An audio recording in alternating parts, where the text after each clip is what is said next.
The morning of April 4th, 1945. Somewhere between the villages of Weser and Nordheim in central Germany, a machine crawls into position that shouldn't exist. Not here, not now, not in the final weeks of a war already decided. Staff Sergeant Joseph Maduri adjusts his periscope. His tank, designated T-26E4-1, carries a gun barrel so long it extends nearly 22 feet from the turret face. Welded to the front are steel plates, scavenged from a destroyed Panther tank. Two massive coil springs arch over the mantlet like the antennae of some mechanical insect. The crew calls it Frankenstein. Army Ordnance calls it the Super Pershing. The Germans, when they see it, call it impossible. If you're enjoying this deep dive into the story, hit the subscribe button and let us know in the comments from where in the world you are watching from today. Through the gunner's sight, Corporal John Irwin watches the tree line. He's 18 years old. 6 months ago, he was in high school. Now he's manning America's most powerful tank gun, hunting German armor in the dying Reich. The T-15E1 90mm cannon can punch through 13 inches of armor at 100 yards. It fires shells at 3,850 feet per second, 600 feet per second, faster than the 88mm gun on a King Tiger. On paper, it's the answer to every nightmare American tank crews have lived through since Normandy. In reality, it's arrived at the moment when there are almost no German tanks left to fight. The irony is not lost on Maduri. For 2 years, tankers begged for a machine that could stand against Tigers and Panthers. Now, that machine exists, and the Tigers are burning wrecks scattered across France and Belgium, their crews dead or captured, their factories bombed into rubble. But at 1,400 meters, something moves. Dark metal against darker trees, a turret, a long gun.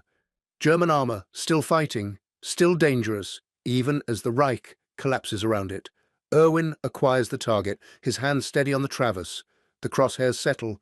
One shot, the 90mm roars. At that range, against that target, the German crew never stood a chance. Years later, historians will argue about what that target was. A Jagd Panther from the 507th Heavy Panzer Battalion, possibly a Tiger, maybe just a Panzer IV. The records are incomplete, contradictory, lost in the chaos of Germany's final collapse. What matters is this: the Super Pershing's gun, firing at extreme range, destroyed it with a single round. The kind of kill that should have been routine in 1943. The kind that would have saved thousands of American lives if this machine had arrived 2 years earlier. This is the story of a gun and a myth. The myth that German panzer crews, veterans of years of armored warfare, dismissed the American M26 Pershing as propaganda. The myth that they couldn't believe a 90mm gun could penetrate their King Tigers. The truth is more complex and more interesting. It's a story about time and technology, about bureaucracy and belief, about how the right weapon can arrive simultaneously, too late to change history, and just in time to save lives. By early 1945, the German army is dying, not metaphorically, literally bleeding out across 2 fronts. In the east, Soviet tank armies are grinding through Poland toward Berlin. In the west, American and British forces have breached the Rhine. The 1,000-year Reich has 18 weeks left, but in those 18 weeks, German armor still kills.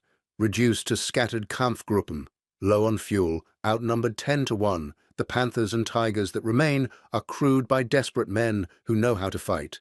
SS Panzer divisions gutted in the Ardennes, Wehrmacht, heavy tank battalions with 5 operational vehicles where they once fielded 45. Boys from the Hitler Youth and grizzled Eastern Front veterans fighting from prepared positions because there's no fuel for maneuver warfare. And against them, the Americans field thousands of M4 Sherman tanks, reliable, numerous, mechanically sound machines that have carried the war from Normandy to the German heartland. But helpless, absolutely helpless, against frontal engagement with German heavies. The numbers don't lie. In Normandy, summer of 1944, 1 Tiger knocked out 5 Shermans on average before being disabled. A Panther accounted for 3 to 4. Tank crews knew meeting a heavy German tank meant the death of the first crew, sometimes the second, often the third. Lieutenant Robert Early, commander of an M26 Pershing named Eagle 7, will later say it plainly. In a Sherman, You felt like prey. Every time you heard tank tracks, your stomach dropped. You didn't know if you'd see the tiger before it saw you. And if it saw you first, you were probably dead. Yet, the Pentagon recognized the problem in 1942. Even as Sherman production ramped up to thousands per month, Army ordnance knew heavier German tanks were coming. Intelligence from the Eastern Front described Tigers with 100mm frontal armor and 88mm guns that outranged anything America fielded. Reports from North Africa confirmed it. At Fide Pass in Tunisia, February 1943, Tigers massacred the 1st Armored Division. American 75mm rounds bounced off Tiger Glacis plates, leaving only dents. The German 88mm KWK-36 knocked out Shermans from 1,500 to 2,000 meters, long before Americans could close to effective range. Over 2 days, the Americans lost 44 M4A1 tanks. The Germans lost 2 Tigers, both to mechanical failure. Colonel Philip Stark reported, "Our crews feel like infantry with rifles against machine gun nests. The only chance is to flank and hit the side or rear, but the costs 2 or 3 tanks." The hardware told the story. An M4 Sherman weighed roughly 30 tons. Its Glacis was 51mm, set at 56 degrees, giving an equivalent of about 90mm, against German subcaliber Panzer granite 40 rounds that could pierce 140mm at 1 kilometer. It was tissue paper. The Sherman's 75mm M3 gun delivered roughly 113,000 joules of muzzle energy. A Tiger's 88mm delivered 240,000 joules. The T-26 program began in spring 1942 at the Fisher Body Division of General Motors in Detroit. The requirements were strict and contradictory. Frontal armor of at least 100mm, a 90mm gun, mass under 40 tons, so bridges wouldn't collapse and transport ships could carry them. More armor meant more weight. More weight meant less speed and greater transmission strain. A 90mm gun demanded a heavier turret with counterweights and stronger drives. The first prototype, designated T-26E1, was assembled in May 1943. Weight 41.7 tons, nearly 10 more than a Sherman. Engine, the Ford GF V8, the same power plant used in the M4, but tuned to roughly 500 horsepower. Armament, the experimental 90mm T7, derived from the M1 anti-aircraft gun family. Length, roughly 4.77 meters, with the armor-piercing capped M82 round. It could confidently defeat heavy armor at medium ranges. The practical reality, the M26 could punch through a Tiger's front from noticeably farther than a Sherman's 75mm. It could pierce a Panther's side from a kilometer and beyond. For the first time, American armor matched German firepower, but then the obstacle appeared, wearing the uniform of a 3-star general. Leslie McNair, commander of Army Ground Forces, insisted the Army didn't need heavy tanks. His doctrine was clear. Tanks support infantry. Enemy tanks are the job of aircraft and anti-tank guns. At a meeting on August 12, 1943, McNair's position was recorded. The T-26 is wasteful. We're producing 2,000 Shermans per month. Why disrupt production if the M4 does the job? Colonel Barnes tried to object. "Sir, our North Africa experience shows..." McNair cut him off. "The issue is tactics. Give crews more M4s and teach them to flank." The project was frozen. McNair's reasoning wasn't irrational. It was tragically short-sighted. Thousands of Shermans were already in production, factories tooled, supply chains established, crews trained. Introducing a new tank meant massive disruption, and from McNair's artillery officer perspective, tanks were mobile fire support, not dueling weapons. The problem was that German tanks didn't care about American doctrine. They kept killing Shermans at ranges where return fire was impossible. In autumn 1943, intelligence reported Germany ramping up Panther production. A 45-ton vehicle with the Ku-42 L-70, whose penetration at range surpassed the Tiger. On December 20th, 1943, General Dwight Eisenhower, Supreme Commander of Allied Forces in Europe, sent a priority cable to Washington. "I need T-26 yesterday." The program thawed, but slowly, agonizingly slowly. While tankers died in Italy and France, the T-26 crawled through trials at Aberdeen Proving Ground in Maryland. The hull was tested against captured German guns. An 88mm PaK-39 from 1 kilometer failed to penetrate the glacis, only a deep crater. For the first time, America had a tank that could take a tiger punch, but the machine demanded payment. The transmission buckled under weight. Within the first 200 kilometers, the final drive failed. Suspension cracked on rough ground. Turret traverse was sluggish. The electric drive struggled with the mass. Designers reworked components through the night.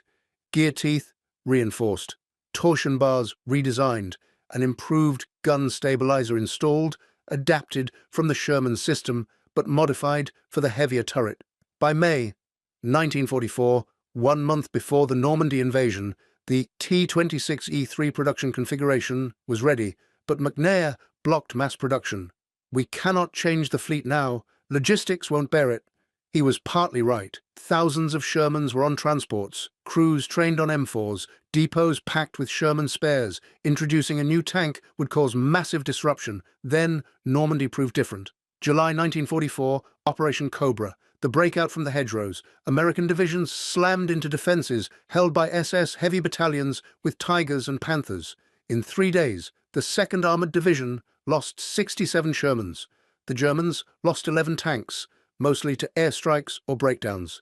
Tank crews wrote home. Sergeant James Bates of Ohio wrote bluntly, "We ride in mobile coffins. When you see a tiger, you pray it doesn't see you first." On August 9th, 1944, McNair was killed by friendly fire during an airstrike. A bitter irony for an advocate of air power solving the tank problem. The road opened for the T-26. In September, the new commander, General Ben Lear, signed orders for 1,000 T-26E3s, official designation, M26. Fisher Tank Arsenal and Detroit Tank Arsenal retooled their lines. On November 17, 1944, the first production M26 rolled off the assembly line. Someone chalked on the turret. At last, came with limitations. Production ramped slowly. 10 tanks in November, 32 in December. By January 1945, 70 vehicles. The war was ending. Germany's industrial base was shattered. Yet, scattered across the Western Front, hundreds of Tigers and Panthers still fought, still killed, still made every American tank engagement a calculated risk. January 1945. The port of Antwerp, Belgium. From the Liberty ship SS John Ericsson, the first 20 M26 tanks are unloaded. This is Zebra Mission, an urgent combat trial of the new machine led by Major General Gladian Barnes. The tanks are split between the 3rd and 9th Armored Divisions. Crew training is compressed to 3 days instead of the usual 2 weeks.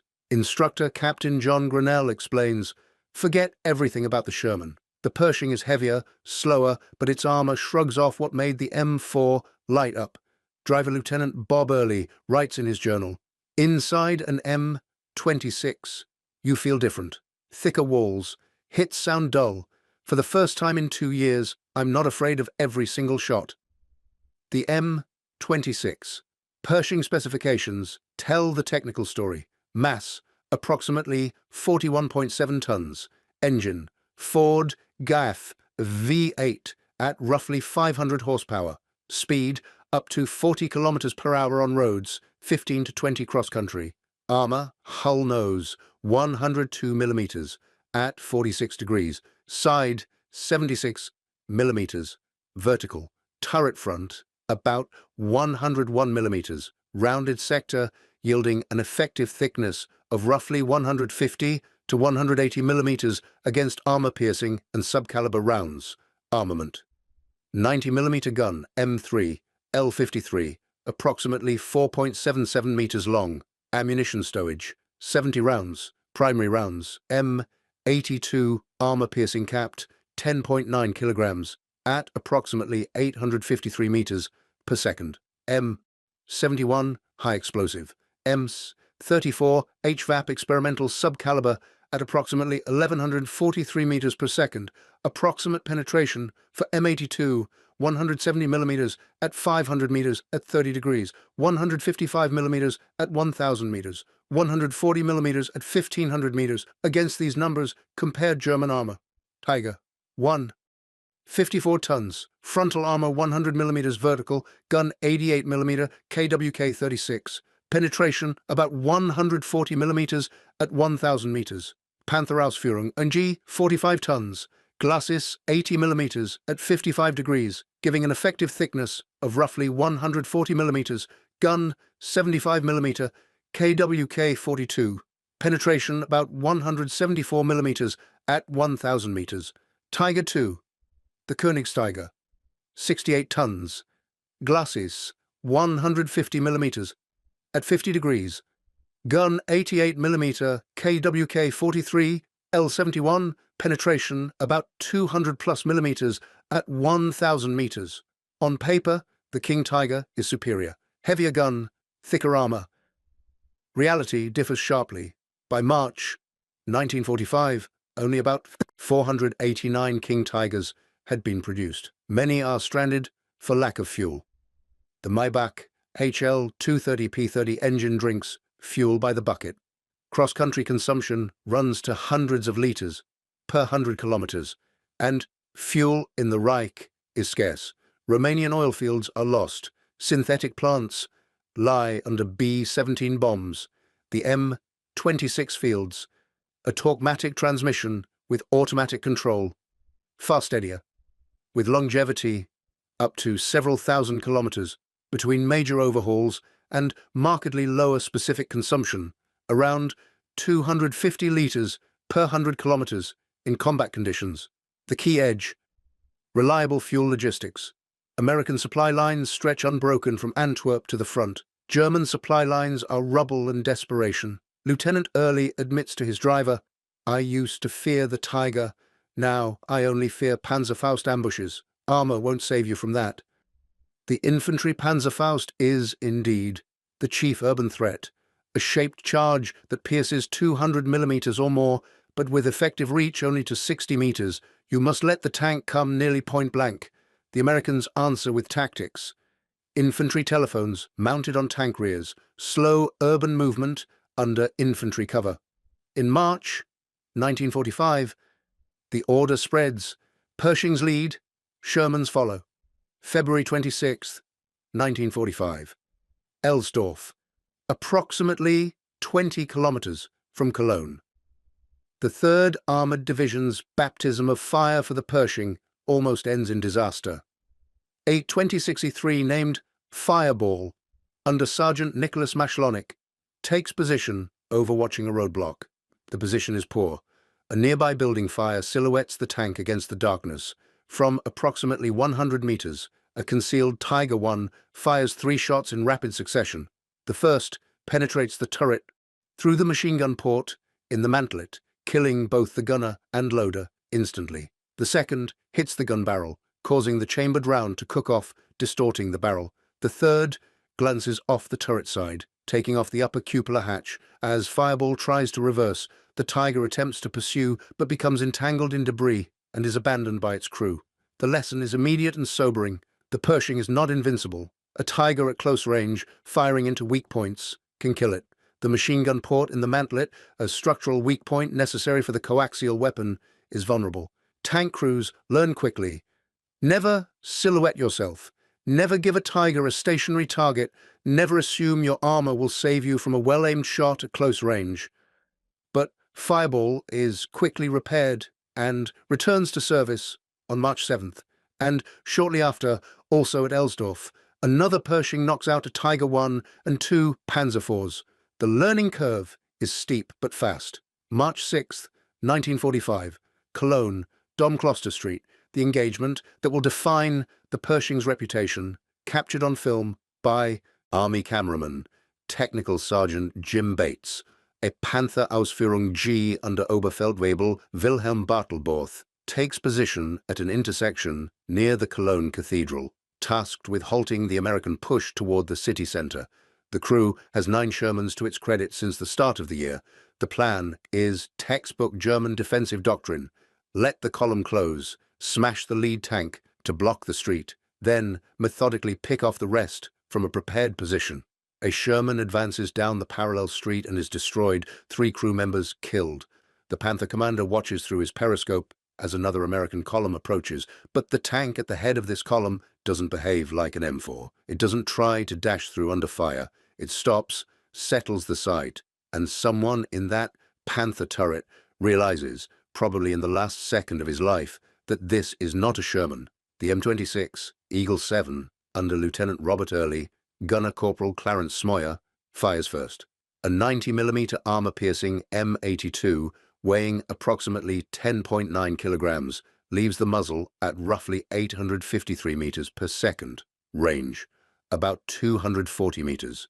The shot comes in at roughly 30 degrees to the Panther's glacis. The 80mm sloped glacis of the Panther, effective thickness, roughly 140 millimeters, fails. The round passes clean through, ruptures fuel tanks, ignites ammunition, detonation. The Panther's crew does not survive. Smoyer says calmly over the intercom, "Hit, explosion." For the first time in his combat career, he has dropped a heavy German tank with the first round from a range where the Sherman would have been helpless. Early keeps it short.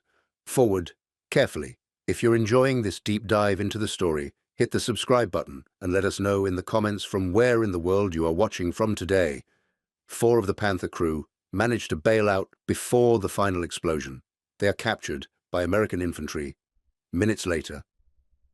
Technical Sergeant Bates films the entire engagement. The footage will become one of the most watched pieces of World War II tank combat, showing clearly the difference between the Pershing and what came before. This is not a desperate Sherman trying to close distance for a flank shot. This is a predator engaging prey from optimal range. March 7th, 1945. The Ludendorff Bridge at Remagen. The Rhine crossing that shouldn't have happened. A platoon of 5 M26s, -1 being serviced, plays a key role in helping Combat Command B of the 9th Armored Division capture the bridge before German engineers can blow it. The Pershings provide direct fire support, hammering German positions on the east bank with 90mm high explosive. The Rhine is approximately 400 meters wide here, current about 2.5 meters per second.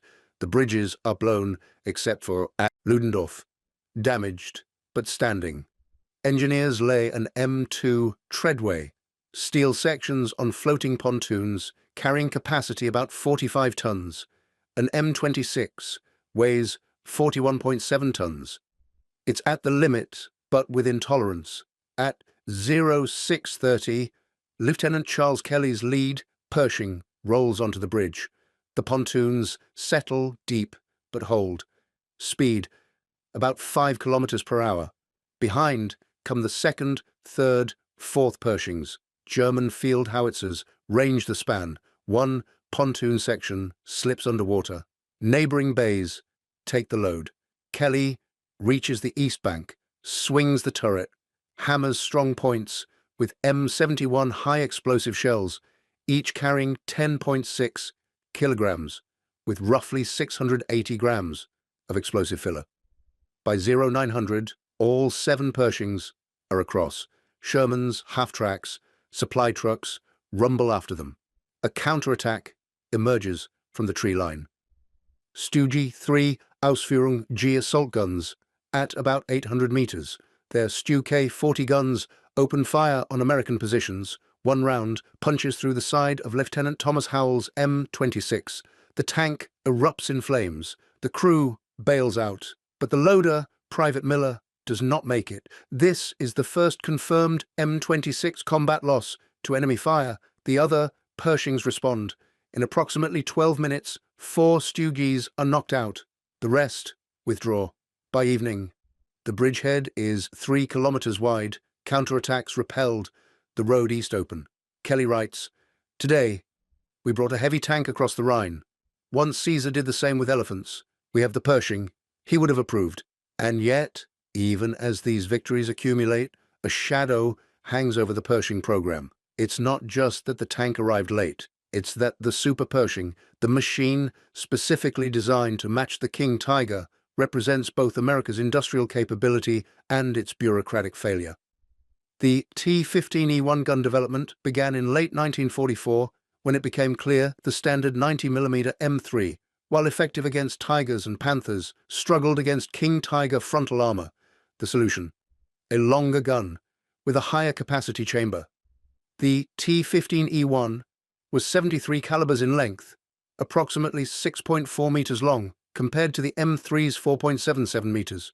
With the T-30E16 APCR shot, tungsten-cored, sub-caliber ammunition, the T-15E1 achieved a muzzle velocity of 3,850 feet per second, 1,140 meters per second. It could penetrate approximately 302 millimeters of armor at 1,000 meters.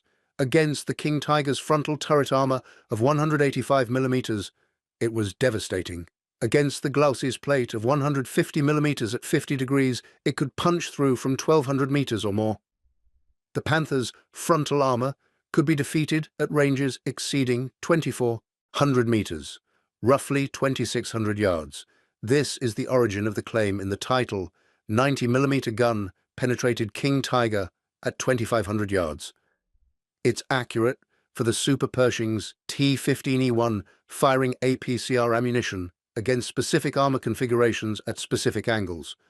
In January 1945, this gun was mounted on a T-26E1 prototype, redesignating it T-26E4 Pilot Prototype No. 1. The only such vehicle sent to Europe arrived on March 15, 1945. It was assigned to Company 2nd, 33rd Armored Regiment, 3rd Armored Division, under Staff Sergeant Joseph Majuri. The 3rd Armored Division's maintenance unit, desperate to give the Super Pershing additional protection, welded extra armor, scavenged from destroyed German tanks. Two 38.1mm steel boiler plates were added to the front hull. An 80mm plate, cut from a Panther's upper glacis, was welded to the gun mantlet.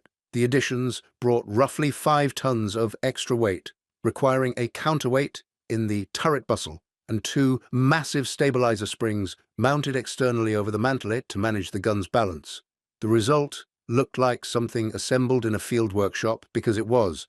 Tankers called it Frankenstein. It was slow, temperamental, difficult to maintain. The 50-inch-long single-piece ammunition was awkward to handle inside the cramped turret. Reloading was slower than with standard rounds, but the gun could kill anything Germany fielded from ranges where return fire was impossible. April 4th, 1945.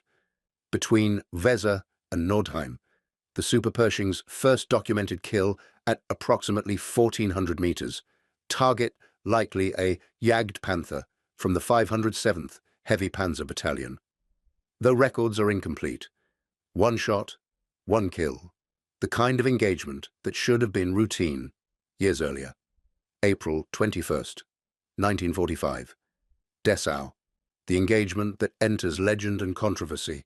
As the 3rd Armored Division advances into the city, the Super Pershing encounters a German heavy tank at close range in urban terrain. Gunner Corporal Irwin fires first with high explosive, loaded expecting anti-personnel targets. The round ricochets harmlessly off thick armor. AP! Irwin shouts to the loader. The German tank fires. A massive round impacts the Super Pershing's turret, a glancing hit that does no serious damage. Irwin's second shot catches the German tank as it moves forward over rubble, exposing its belly armor. The 90mm round penetrates the lower hull, strikes the ammunition storage, detonates. The turret lifts off the turret ring. The entire crew is killed. Irwin identified the target as a King Tiger. Post-war analysis by historian Stephen Zaloga expresses skepticism. The nearest King Tiger unit, SS 502nd Heavy Panzer Battalion, was 70 miles from Dessau. The ammunition detonation pattern suggests a Panzer IV, which stored ammunition high in the hull, unlike Tigers, which stored rounds low in sponsons. The belly hit location makes sense against a Panzer IV's thin lower armor, but less sense against a King Tiger's configuration. The truth is probably simpler and more forgivable. In urban combat at close range, with seconds to identify and engage, with adrenaline flooding your system and death one mistake away. A Panzer IV can look like a King Tiger. Both have long guns, angular hulls, German cross markings. Irwin was 18 years old. He'd been in combat for 6 weeks. That he killed the target is what mattered. What kind of target it was matters to historians, not to the crew who survived, because their gun fired first. The larger truth: the Super Pershing saw approximately 30 days of combat. It engaged and destroyed at least 3 German armoured vehicles, possibly more. After the war, it was photographed in a vehicle dump in Kassel, Germany, and was most likely scrapped. One prototype, one gun that could have changed the calculus of every tank engagement from Italy onward, deployed when it no longer mattered. 25 production T-26 E4s were built using the improved T-15E2 gun with 2-piece ammunition and better mounting that eliminated the external stabilizer springs. None reached Europe before VE Day. They sat in American depots, magnificent weapons rendered obsolete by timing, perfect solutions arriving after the problem had been solved by other means, mainly overwhelming numbers of standard Shermans and Pershings backed by total air superiority and an industrial base that could replace losses faster than Germany could inflict them. April 1945. Headquarters of the 1st U.S. Army, Marburg, Germany. Colonel James Trussell, head of the Combat Loss Analysis Section, compiles the final assessment of M26 effectiveness. On his desk lie reports from the 3rd, 9th, and 1st Armoured Divisions, covering 2 months of fighting in Germany. The figures upend every preconception. M26 tanks participated in 27 tank-on-tank duels with German heavy armour. Against Tiger 1, 8 encounters, 7 Tigers destroyed, 1 M26 lost to side penetration at close range. Against Panther, 14 encounters, 12 Panthers destroyed, 2 M26s lost, 1 to a mine, 1 to Panzerfaust. Against Tiger, 5 encounters, 3 King Tigers destroyed, 1 M26 lost to upper glacis penetration from approximately 1,100 meters. Total, 22 German heavy tanks destroyed versus 4 M26s lost. Loss ratio, approximately 5.5 to 1 in favor of the Americans. By comparison, the M4 Sherman in clashes with Tigers and Panthers showed the reverse, approximately 1 to 3.6. For each heavy German tank knocked out, Americans lost nearly 4 Shermans. The Pershing markedly shifted the balance. Trussell notes weaknesses in his report: low cross-country mobility. Even with 660mm wide tracks, spring mud, trapped Pershings where Shermans could sometimes push through. Slower road movement, maximum 40 kilometers per hour versus 48 for the Sherman, meaning Pershing columns fell behind in rapid advances. Mechanical reliability needed work. Of 40 vehicles sent to Europe, 6 suffered transmission failures before their first battle. 8 more required repairs after 300 to 500 kilometers. More complex maintenance. An engine swap took about 12 hours for a Pershing versus 6 for a Sherman.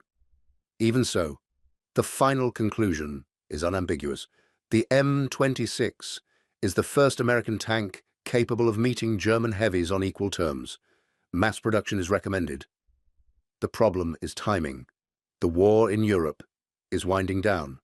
As of April 1945, frontline units have 53 M26s. Another 257 are at sea or in depot in France. Meanwhile, German industry is effectively halted. The Henschel plant in Kassel, where Tigers were assembled, was seized on April 3rd. Mann's Nuremberg works that built Panthers were shattered by bombing. Few new German tanks arrive at the front. Those that do often lack fuel for more than defensive positioning. Lieutenant Bob Early, who drove an M26 from Cologne to the Ruhr, writes plainly, "We got the best tank of the war at the moment the Germans had already lost. The irony is perfect and bitter. The machine American tankers needed in Normandy arrived when Panthers were being abandoned for lack of gasoline and Tigers were museum pieces buried in rubble. But there's another theatre where the Pershing story isn't finished. May 1945. The Pentagon, Washington. General Douglas MacArthur studies reports from Okinawa. Japanese resistance is desperate, fanatical. Allied losses are mounting. Japanese tanks themselves, light Type 97, Chiha, with 47mm guns, are not decisive threats, but another trial looms, one that makes Okinawa look like a skirmish. Operation Downfall, the invasion of the Japanese home islands, slated for November 1945. Intelligence reports paint a nightmare scenario. The home islands are preparing total defense, permanent fortifications, tanks dug into static strongpoints, millions of civilians ready for partisan warfare. Analysts forecast that landings on Kyushu and Honshu could cost hundreds of thousands of casualties, up to 1 million American dead and wounded. In this context, the M26 appears less a tiger hunter and more an assault tank. Its 90mm gun breaks concrete bunkers. Its thick armor resists Japanese 47mm Type 1 anti-tank guns far better than Shermans. On May 16, 1945, MacArthur sends a request to the War Department. Dispatch 300 M26 tanks to depot in the Philippines to prepare for Operation Olympic. Urgent. The request is approved. By July, the first 12 M26s arrive on Luzon. Crews begin training in tropical conditions. New challenges surface immediately. The Ford GIAF engine overheats at 35 degrees Celsius and 90% humidity. Tracks rust quickly in salty air, periscope optics fog in minutes. Engineers respond with additional louvers on the engine deck, anti-corrosion coating for tracks, improved ventilation in the fighting compartment. By August 1945, 47 M26s are in the Philippines, ready for the bloodiest invasion in human history. Crews train on beach assaults. Tactics are developed for breaking bunker complexes. Maintenance schedules are adjusted for tropical warfare. Everything is ready. Then on August 6th, the B-29 Enola Gay drops an atomic bomb on Hiroshima. On August 9th, a second bomb falls on Nagasaki. On August 15th, Japan announces surrender. Operation Downfall is cancelled. The Pershings in the Philippines become unnecessary. They are mothballed in depots. Lieutenant John Smith, a platoon leader slated for the Kyushu invasion, writes home, "They told us the invasion would be hell and half of us wouldn't return. The war ended and I never fired this tank." Strange mix of relief and disappointment. The relief is understandable. The disappointment reveals something deeper. A tanker's pride in his machine, the knowledge that this time, finally, he would have ridden into battle with a weapon that matched the enemy's, that gave him a fair chance. September 1945. Fisher Tank Arsenal, Detroit. Production of the M26 stops. Total built 2,212 tanks. Of these, only 53 saw combat in Europe, none in the Pacific. The rest sit in depots across the United States, France, and the Philippines. The army shrinks from 8 million to 2 million. It seems tanks are no longer needed. Some M26s are slated for the smelter. Emotions come afterward. Fear, relief, fatigue. In the moment of the shot, it's just work. And what do you think of the M26 now, 7 decades later? It was a good tank. Not perfect, slow, sometimes temperamental, but under fire. That's not what matters. What matters is whether the armor holds and whether your gun bites. With the M26, the answer to both was yes. Would you have wanted it to arrive earlier? Smoyer fell silent for a minute, then said, "I lost many friends in Shermans, boys of 20, 22. They didn't live to see the war end, didn't marry, didn't have children. If the M26 had arrived in 1943 in Italy and Normandy, how many of them would have survived? Hundreds, thousands, I don't know. I know this. Too many died because someone in Washington decided to wait." The story of the M26 Pershing is not about changing history's grand finale. It's about how almost too late became in time for some and never for others. The myth that Panzer crews dismissed it dissolves when examined. They simply never encountered it in numbers sufficient to matter. When they did, in those final weeks, the 90mm gun proved every claim. At Cologne, at Remagen, at Dessau, the Pershing delivered what it promised. Today, in museums around the world, these tanks stand silent. Children touch cold steel. Tourists read plaques. The dent from an 88mm round on one glacis at Fort Knox tells its own story. The shot did not penetrate. The crew lived. In war, there is no second take. There is only survival, and the duty not to be late. The Pershing arrived just in time to save some lives, while arriving too late to save thousands more. That is its legacy, a reminder that in combat, timing is measured not in production schedules, but in heartbeats, and every delayed decision is written in blood. Thank you for watching. For more detailed historical breakdowns, check out the other videos on your screen now, and don't forget to subscribe.